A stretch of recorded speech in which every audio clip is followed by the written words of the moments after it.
Okay, we're trying. Can the audio just please be not fucked up already?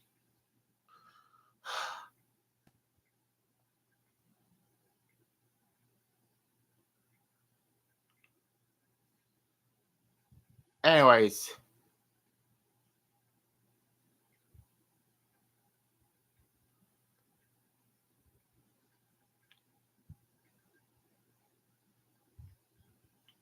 Brian Bradshaw, such a fun show and finally a different ending for once, and I'm glad Damian Priest won. Anyway, okay, so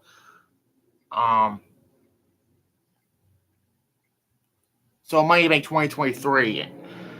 I mean, compared to this from last year, this is night and day. So yeah, July 1st, a Raw and SmackDown event at the O2 Arena in London, England. So yeah.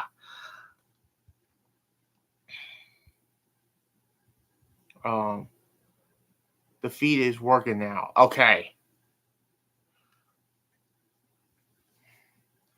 So let's get this out of the way. So probably tomorrow I'll do my AEW Fight Forever game review tomorrow. Get that out of the way and yeah. Thought it was a good show. It was funny when they said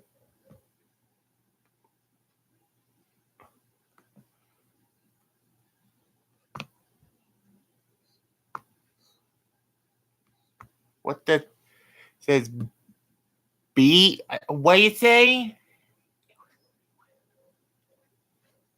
I can't see because it's stupid. It was funny when they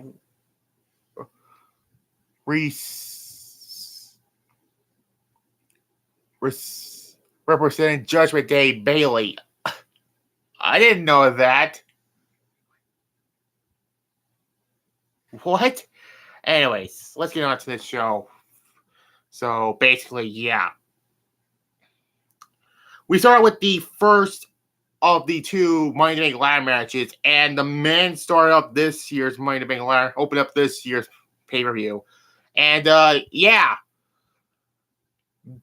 Damian Priest won this, defeating Butch, LA Knight, Logan Paul, Ricochet, Santos Escobar, and Shinsuke Nakamura.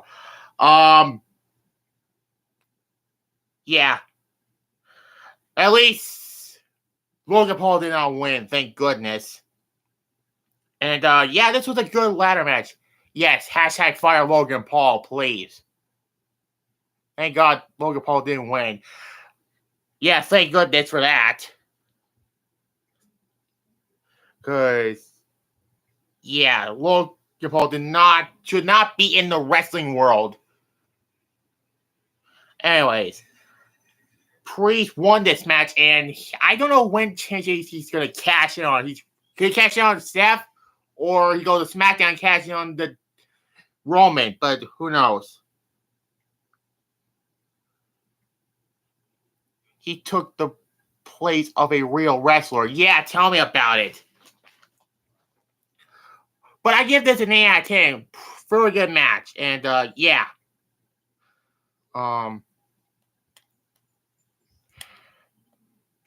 Yeah, and there was a lot of crazy ass spots in this match where the fans were booing the shit out of Logan Paul, and I loved it. No fucking sympathy for us. I think Damian Priest will cash in on Seth for the storyline.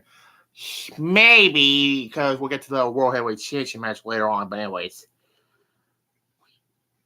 Then we get... Let's get these next two matches out of the way, because these matches do not deserve to be on. They're not good at all. For the Worthless Women's Tag Team Championships, I said this before, you took away a possible pay-per-view match between Asuka and Charlotte for this match. Liv Morgan and Raquel Rodriguez defeats Horseface and Mooseface, Ronda Rousey and champions. Okay, fuck it.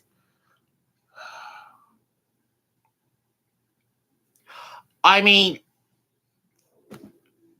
what was the point of Liv and Raquel getting stripped of the tag titles and win it back?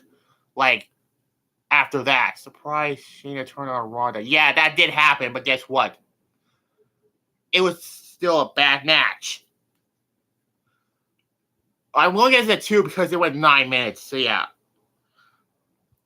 Then this one for the Intercontinental Championship. Gunther defeats Matt Riddle by submission to retain the Intercontinental Championship. Again, it was just a filler match. Nothing to talk about, really.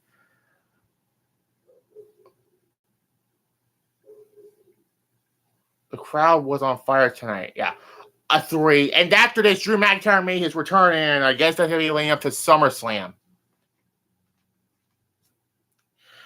Yeah, I did not. That was the first of 2 returns, by the way.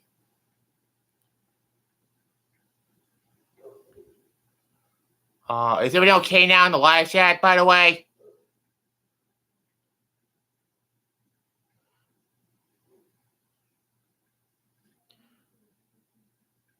Anyways, Cody Rhodes yes, it's fine. Okay. Cody Rhodes defeats Dominic Mysterio in a surprisingly good match. At least they did not went the route what John Cena did in 2012, losing to The Rock, then being Brock Lesnar, and losing to fucking John Laurinaitis that over the limit, aka shitty name. He did beat Brock at Backlash and beat Dominic here, so there's that. He might be going for the World Heavyweight Championship after this. Because, yeah, I thought Rhea would get thrown out. Yeah, that was the one thing I did not like about this match. Seeing Rhea Ripley getting involved. Hopefully somebody cashing on her. The person who wanted to ain't cashing on Asuka. That's for damn sure. Dom had a hard night.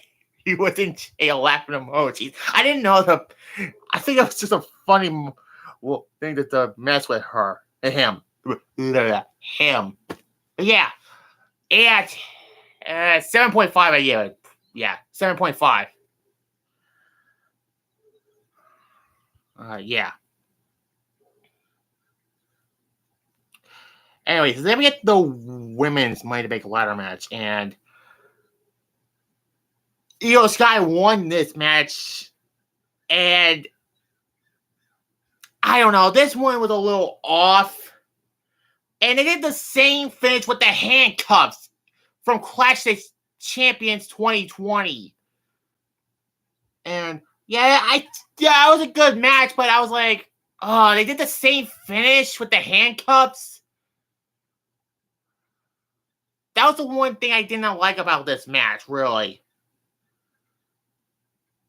And winning, I was like, what's this going to achieve?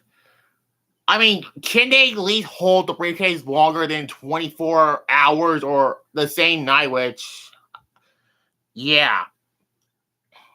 I don't know, a 7 I give it. Yeah. Anyway, then we get for Becky would have been smart to close the end with no one could have handcuffed her. Like, seriously, what's it with the fucking handcuffs? Where's Big Boss Man when you need it? Oh, wait, he's not with us anymore, unfortunately. Anyways, then we get probably the 2 best matches on the show for the World Heavyweight Championship. Seth Rollins defeats Finn Balor to retain the World Heavyweight Championship. This was a great match, and these two clearly have great chemistry together. And this was their first one-on-one pay-per-view match since SummerSlam 2016. And Seth was going to retain. I was kind of expecting it. Damian Priest, caused Finn Balor the match. And keeping his World Heavyweight Championship, which I probably the tease of Priest and Balor breaking up. But yeah. And is everything okay in the live chat, by the way? Yeah. Yes. 9.5 out of 10. Probably the best match on this show. And yeah. And then we get the main event, which I kind of expected because this was the big thing going into it, the Bloodline Civil War tag team match. With this whole thing being a Civil War thing, this should have been like a tornado, no holds barred match. It was a good match, though. I mean, yeah, this was. The Usos defeat Roman Reigns and Solo Sikoa, and Roman Reigns got the ate the pinfall. But let me get this straight. Drew McIntyre could not beat Roman Reigns at Clash of the Castle. Cody Rhodes could not beat Roman Reigns at WrestleMania, but here he could get pinned? Huh. Second best match on the night, or the day, rather. And, yeah. 9 out of 10. And, what's this mean for now? Hopefully Roman could drop the title finally. So, yeah, Money in the Bank probably be the best pay-per-view of the year. I mean, the only two bad matches were the IC title match and that stupid women's tag title match. Why couldn't they just save it for... Couldn't they just done Asuka and Charlotte here and put the women's tag team title match on Raw? Or... I know you're going to have Drew McIntyre be on this show, but why can't you take away... not the Royal Heavyweight Championship match. That's a Money in the Bank thing. Cody and Dominic, why? It was still a good match, still. Actually, you could take the women's tag... You take that match off the card and put the fucking women's championship match on the card instead. I'm still bitter about that. But yeah, anything okay in the live chat, by the way?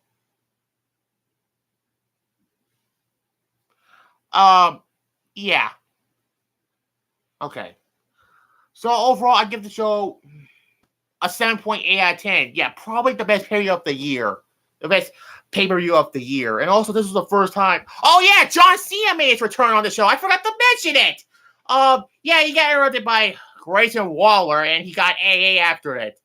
Yeah, I forgot to mention John Cena, who came out in this show.